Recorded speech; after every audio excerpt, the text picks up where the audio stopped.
Olá, meus amigos viciados em física. Hoje vamos iniciar a parte de eletromagnetismo. Vamos discutir os ímãs e as bússolas.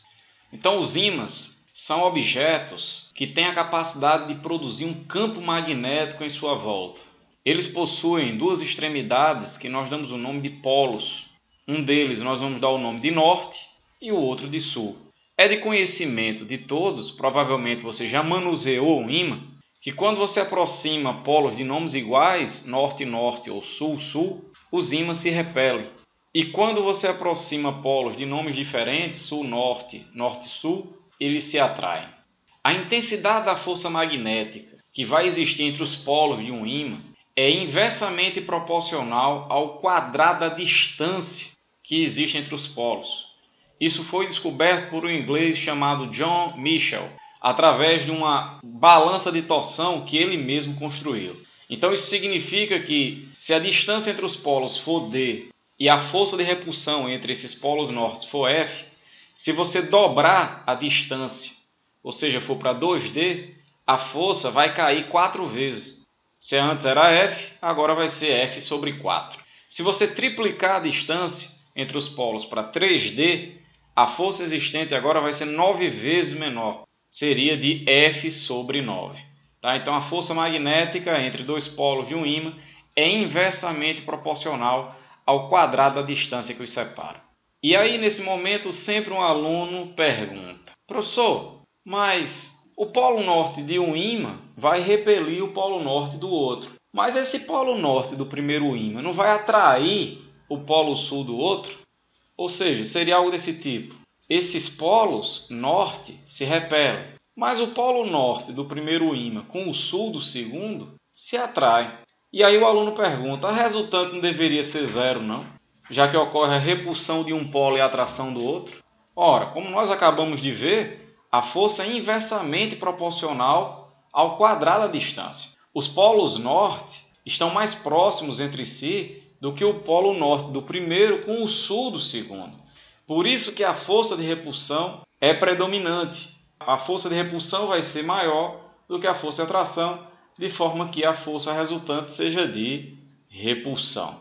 Outra pergunta que é comum dos alunos fazerem é: mas professor, os ímãs estão distantes entre si. Como é que um sabe que o outro está ali e que eles devem interagir entre si se eles não estão em contato um com o outro? Ora, isso acontece porque cada ímã produz em sua volta um campo magnético.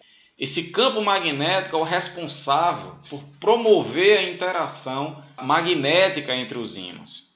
Tá? Então, o que acontece é que, por exemplo, aqui a gente tem um ímã A e um ímã B. O ímã A produz um campo magnético em sua volta, de forma que o ímã B esteja imerso no campo produzido pelo ímã A. É dessa forma que a força magnética é aplicada por um ímã sobre o outro, através do campo magnético que ele produz. Então, cada um dos ímãs vai estar imerso no campo magnético produzido pelo outro. O ímã A está imerso no campo magnético do ímã B e o ímã B está imerso no campo magnético do ímã A. É dessa forma que eles sabem da presença um do outro e que trocam forças magnéticas entre si. Ok? Então, qualquer ímã vai produzir em sua volta um campo magnético. Esse campo magnético ele vai ser representado por linhas, da mesma forma que a gente viu lá nos campos elétricos. Tá? Só que aqui a gente vai chamar essas linhas de campo magnético de linhas de indução, diferentemente lá do campo elétrico que a gente chamou de linhas de força. Então, digamos, por exemplo, que eu tenha no espaço um campo magnético representado por essas linhas rosa. Se essas linhas são igualmente espaçadas, você lembra lá de campo elétrico, quando as linhas eram igualmente espaçadas, a gente dizia que o campo era uniforme. Então, aqui a gente vai ter um campo magnético uniforme. Se eu largar um ímã sobre as linhas desse campo magnético e soltar para que ele possa se mover livremente, o que a gente observa é que esse ímã adquire um movimento de rotação de forma a se alinhar com esse campo magnético externo. Então isso é uma propriedade dos ímãs. ele sempre tende a se alinhar com o campo. E para que lado vai ficar o norte e para que lado vai ficar o sul do ímã? Por convenção, nós dizemos que o polo sul é o polo onde as linhas entram. Tá? Então as linhas entram no polo sul. E o polo norte vai ser onde as linhas saem. Tá? Então não esqueçam disso, a gente vai usar muito isso aí ao longo do curso de eletromagnetismo.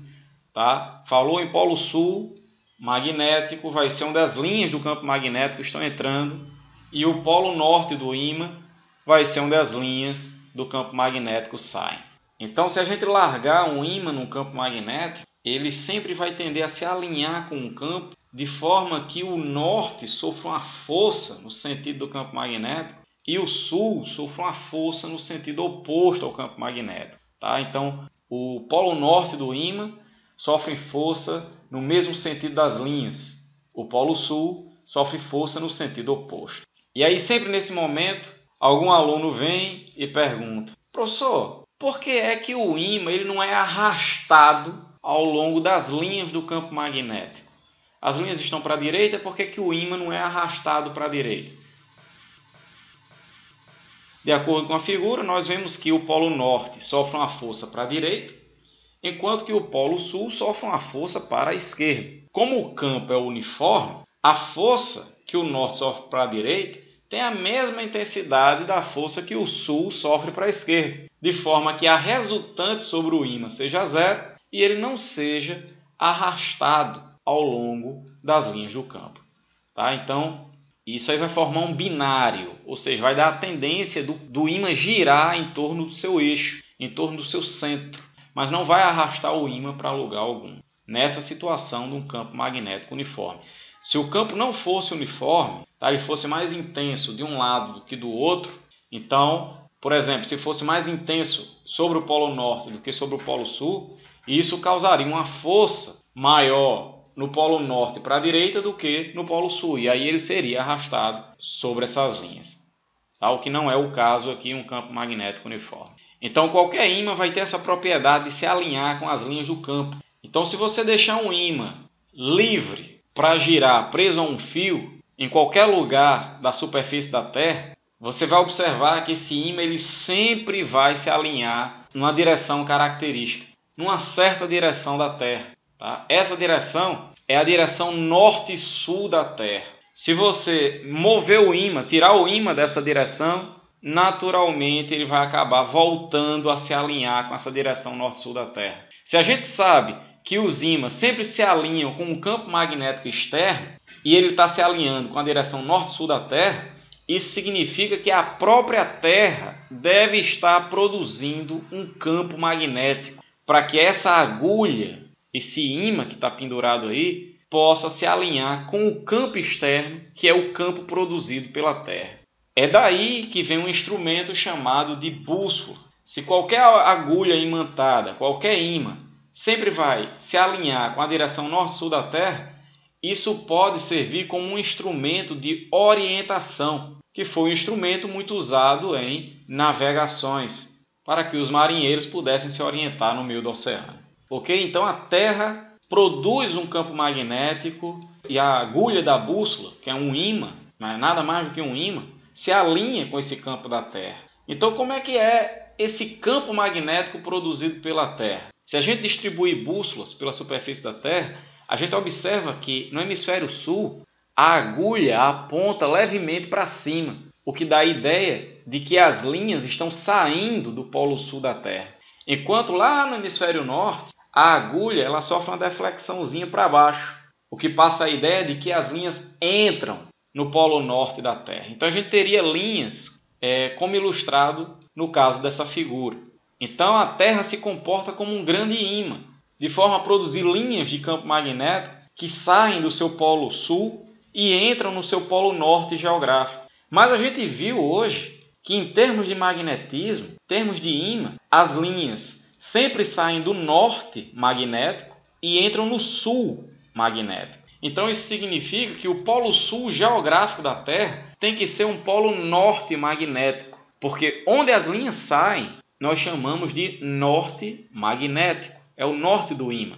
E se as linhas entram no polo norte geográfico da Terra, é porque esse polo deve ser um sul magnético. As linhas do campo magnético entram no sul. Então veja que os polos geográfico e magnético são trocados. Onde é o polo norte geográfico é o polo sul magnético. E onde é o polo sul geográfico é o norte magnético. E aí sempre nesse momento vem um aluno e pergunta: ok, professor, mas de onde vem esse campo da Terra? Como é que a Terra produz esse campo magnético? Esse campo vem da onde? Bom, isso aí são emoções para a próxima aula. Na próxima aula nós vamos discutir a origem do campo magnético, dos ímãs e da Terra, ok? Então, resumo da aula de hoje. Primeiro, os ímãs sempre tendem a se alinhar com o campo magnético externo. Em qualquer ímã, as linhas do campo magnético sempre entram no seu polo sul e saem no seu polo norte.